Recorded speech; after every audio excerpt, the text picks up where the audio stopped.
Nick. I'd like to welcome you, Nick Penniman, to this City Biz interview and the City Biz audience. This is, probably my 10th or 11th interview now. And this is going to be really fun because you and I go back, I think, a decade almost in work in the democracy field. And you certainly epitomize what these interviews are about. Meet the change leaders. And you have an incredible history in your current position as the founder and CEO of Issue One, which has a variety of democracy functions, from protecting our elections to dealing with the polarization that's dividing our country and influence of big money. And I can go on and on and on.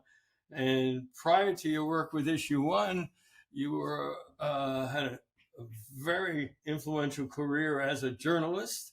I believe you were founder and executive director of the investigative unit or fund of Huffington Post, and you were director of the Schuman Center of Media and Democracy, and you're also an author of a book related to money and politics. So you have a distinguished career, and rather than me going on and on about your past, let's talk a little about the more recent past as a way to start this off.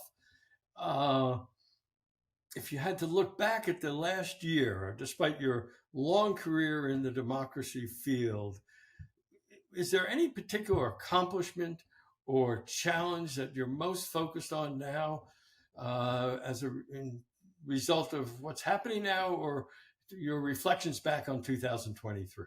Yeah, listen, I think the biggest thing that we're facing in our country right now is, from our perspective, is the lack of faith that some people have in the election process and the potential as a result for chaos and violence around our elections.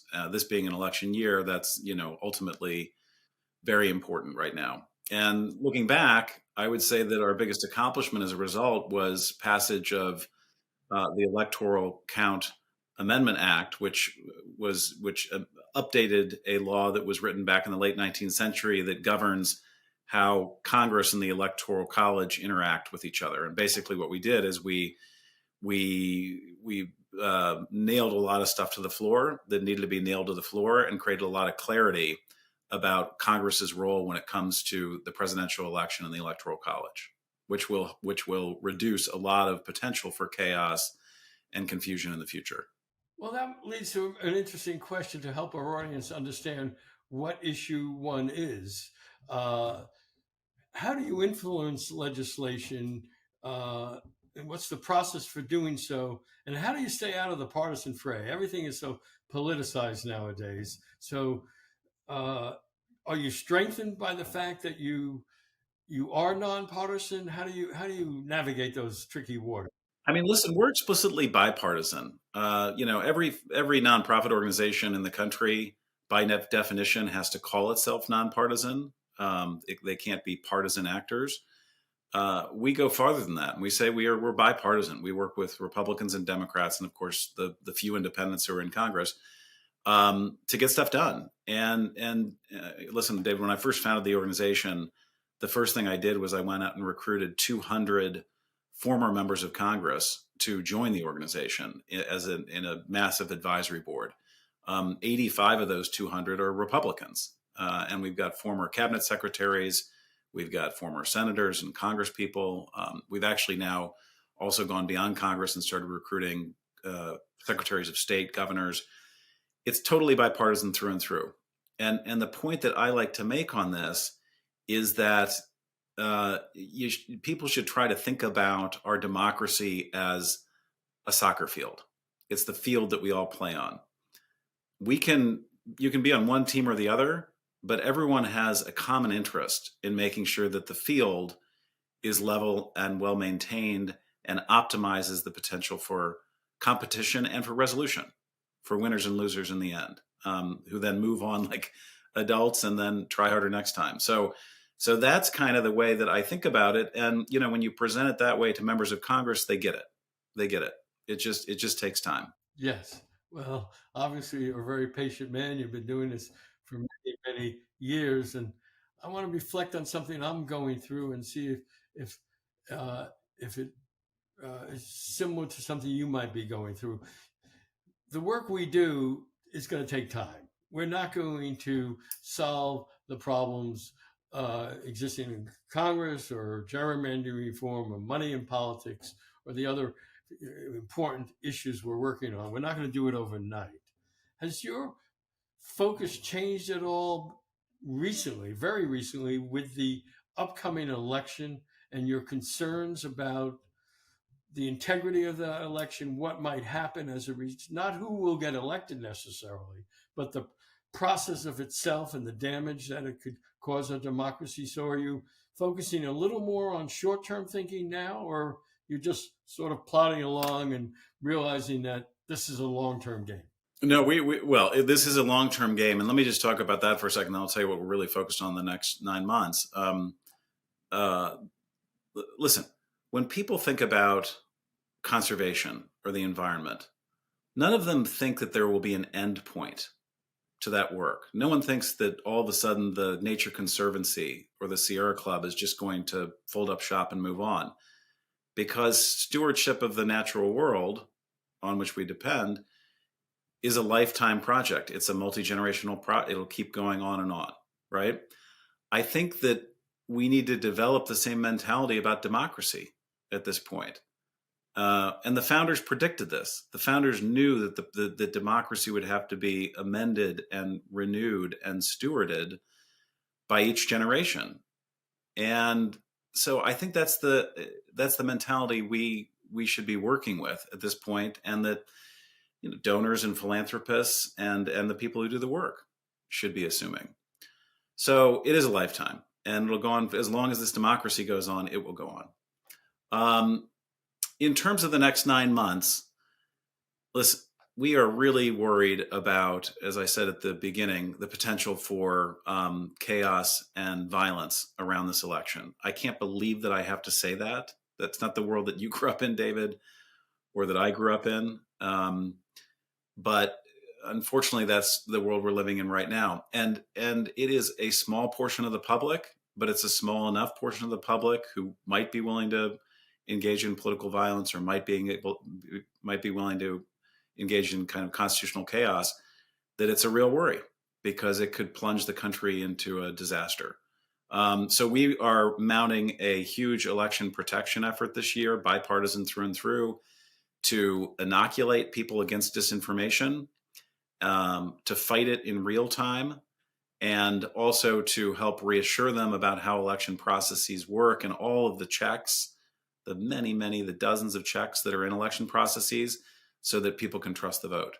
Would I be correct in saying that your previous career in journalism will help you and your partners and Issue One in that effort? Because it is a question of narrative, of creating a alternative narrative, of how does journalism play into that, into helping? Yeah, no, you're right. It's all about communications. It's all about narrative. It's all about storytelling. And there are a lot of people out there right now trying to tell the story that the last election was stolen, and that this election could likely be stolen again. And they're both domestic players, but they're also foreign players, as you probably know. Russia, Iran, China, they all have strong interests in trying to undermine the confidence in our systems here in America. So they're going to be leveraging bots and real people on social media to push the narrative. So we've got to push an even stronger positive narrative about our elections, that we have this highly decentralized system of elections in this country. We love the fact that it's decentralized, because it's actually harder to hack. But we do it right. It's not always perfect. Machines break. Lines are long sometimes, but we do it right in this country, and people can trust the results, and that's really, really important, because obviously as trust levels go down, potentials for chaos and violence go up. Well, that leads into my next question, because I happen to know that Issue One has done a lot of research and is active in social media and social media reforms, and obviously with the international players you just spoke of who are trying to disrupt our elections, social media plays a a big part in all of this. And there are people who profit. We have a phrase, conflict profiteers. So are there specific reforms thinking longer term that you believe can and should be made that could help protect and defend our elections beyond just this November, but thinking of the bigger picture of the impact on social media and democracy? Yeah, listen, the social media is, I think we're still coming to grips. I think people understand that social media has turned toxic, but I think we're still coming to grips as a global community with the insane power that regular people, whether they're responsible thinkers or not, have been handed. I mean, the fact that anyone can communicate. We basically gave 3 billion people, which is the number of people on Facebook right now. We gave them a television broadcast station, a radio station, and a massive printing press, all in their laptop and their phone, to which they can communicate to potentially billions of people instantaneously. Everyone. I mean, it's really an extraordinarily powerful and dangerous revolution in the history of communications. So we're really worried about social media and how many bad players are on there and how many bad bots are on there, propped up by bad players. So yeah, if we want a more stable democracy in the future, we've got to focus on social media reform. We've got 5 bills right now on Capitol Hill that we're leaning into to create social media fixes that could definitely help. But unfortunately, none of those are going to pass in the next 9 months. And that's the nature of politics, I guess. So you personally, and issue 1 specifically, have a unique perspective because you're involved in the nuts and bolts of democracy reform, whether it's money in politics or social media reform, et cetera, but you also have a lot of knowledge, I guess, through your journalistic background and just general knowledge of the divide that's separating us as a country. What are your reflections on that in terms of the work you're doing? How does that impact on making it easier or more difficult for you to enact some of the democracy reforms you want? And what do you think the connection is, if any, between bridging the divide and finding common ground and helping your work to reform and create the healthy self-governance that we all want? Yeah, I think we are divided.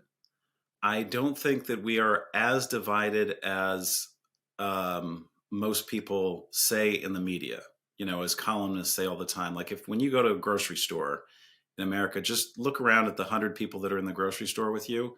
Do you really think that they hate each other? Right? I think that we're all just kind of Americans and human beings getting through life, ready to help each other out, if someone drops a bag of groceries. So I inherently believe in the goodness of the American people and the commonality of the American people. I think that there are radicalized groups that have been hyper empowered, mainly because of social media, in the last 10 years that have hijacked the dialogue and have hijacked the primary process in America, the political primaries in America. So they've gotten more radical players through the primaries and into these gerrymandered seats where they don't have a challenge in the general election.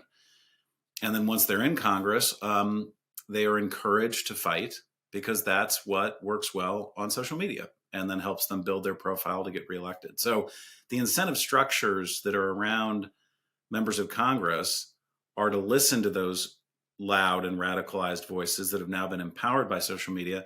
So unless we can change that information environment and go way upstream and change that, I'm not sure the rest of this changes anytime soon. And what are your thoughts about changing the incentives? Which part of the work you do you think will most likely lessen the incentives for power or for having political advantage? Is it redistricting reform? Is it money in politics? Or is it not one more than the other? Are they all equally as important? What's your view on that? I genuinely believe they're all equally as important. If you go back to the metaphor, David, of the environment, would you ask anyone to choose clean air over clean water or over, healthy soil or healthy oceans or healthy forests, right? So they're all part of an ecosystem. And so when it comes to gerrymandering, when it comes to campaign finance, and then when it comes to the information environment, they're they're all part of the puzzle, and we need to be going at all of them at once. I think the most amount of juice right now in Capitol Hill is around social media. I mean, I can tell you, we have been helping feed and staff a number of hearings on the Hill in the last couple months around social media, including a big one that the Senate Judiciary Committee just had a couple weeks ago. And there is near unanimity in those rooms about the toxic influence of social media on our society. Just to give you an example, Dick Durbin and Lindsey Graham essentially co-chair the Senate Judiciary Committee hearing. At the hearing that they just held, both of them powerfully mentioned, that all 5 social media reform bills that have come before the Senate Judiciary Committee have been unanimously approved and voted out of those committees. That never happens in Washington, believe me. And so, and these are big, important bills too. These aren't little rinky-dink bills. These are big bills.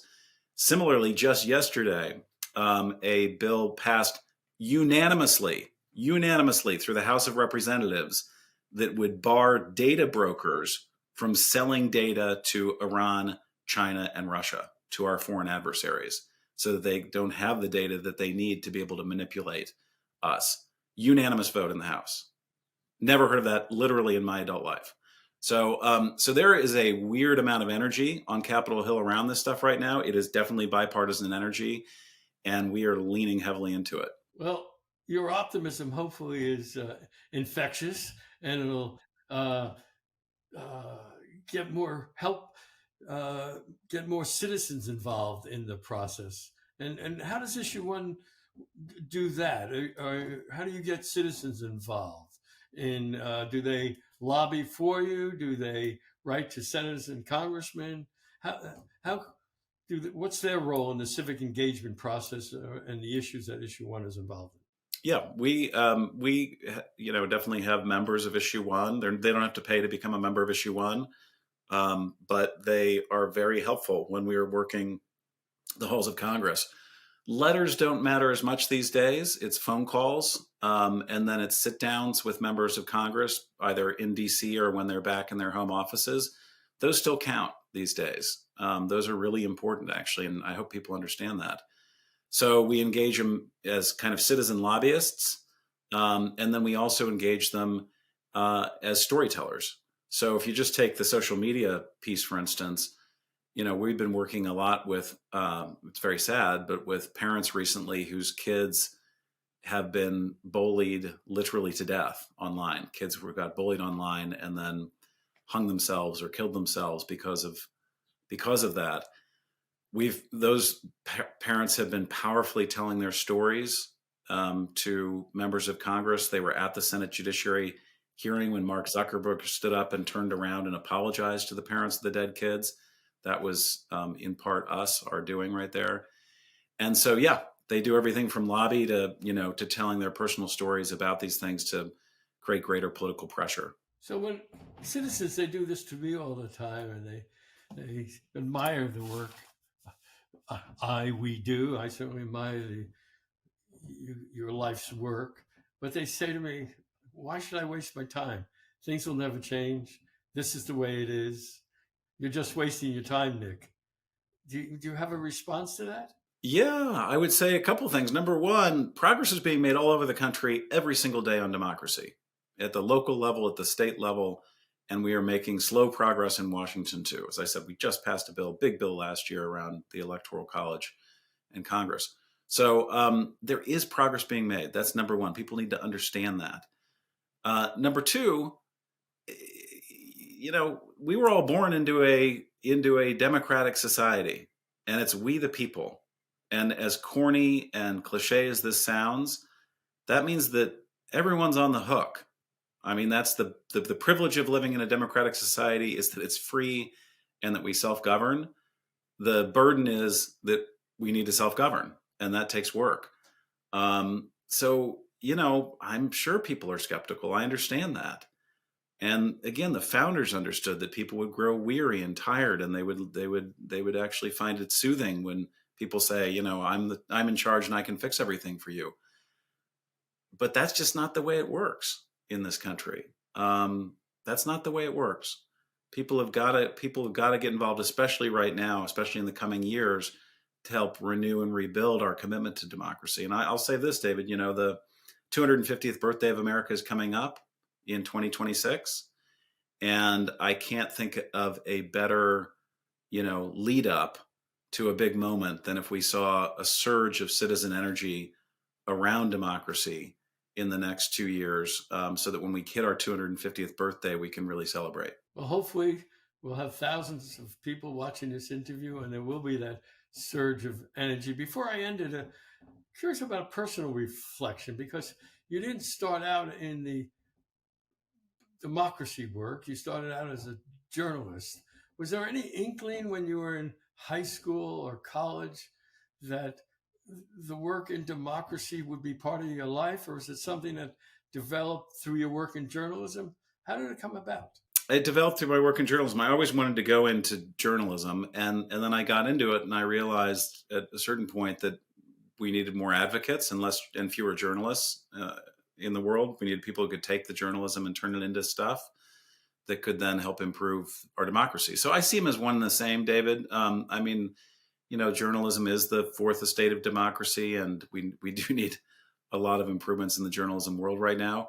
But yeah, I always wanted to be civic, and I always wanted to put my shoulder to the wheel of America. I am a patriot through and through, and whether that was trying to do reporting about what was going on in this country, or in this case, trying to fix the dysfunctions that I see, I always knew it would be part of the equation in some way. Well, you certainly are. And thank you for your time, Nick. It's an honor to interview you. And as someone who's known you for quite a while, you've certainly turned a lot of ideas. So certainly no shortage of ideas out there, but you've turned them into real results and action. So thank you for the work you're doing. Very much appreciate it. Thank you. Thank you, David. Okay, take care.